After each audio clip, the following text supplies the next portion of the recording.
না, প্রথম লক্ষ্য তো মানে ম্যাচ খেলে তারপরে আমরা ফাইনালে যাওয়ার চেষ্টা করবো, বাট একটা ম্যাচ করে করে আগাবো।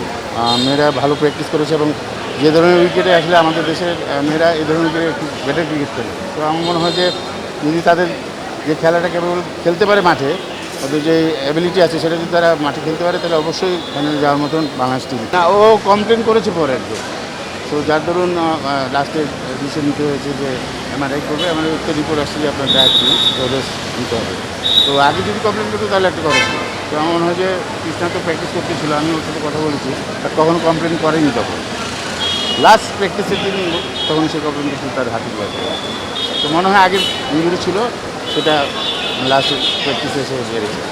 এশিয়া কাপের পরে তো আমার এশিয়ান গেমস খেলতে যাবে বাংলাদেশ, সেখানেও ভালো খেলার অবশ্যই দরকার। আসলে মেয়েরা কিন্তু আগের চেয়ে অনেক বেটার ক্রিকেট খেলছে। তো সবার কাছে দোয়া মানে আশা করবো যে তাদের জন্য দোয়া করতে, তারা যাতে তাদের মানে তারা যে ম্যাচটা খেলে মাঠে, যদি তারা তাদের ন্যাচারাল খেলাটা খেলতে পারে, বাংলাদেশ ইন্ডিয়াকে হারানোর মতনও টিম আমি মনে করি। আসলে আমি আবারও বলবো, তারা খুবই ভালো প্লেয়ার, বাট মাঠে আসলে ওদের মেন্টালিটি কীভাবে কাজ করে সেটার উপর ডিপেন্ড করছে। ওরা যদি স্ট্রং থাকে, তাদের যদি তাদের ন্যাচারাল খেলা খেলতে পারে, গোল নিয়ে আসতে পারবে বাংলাদেশ।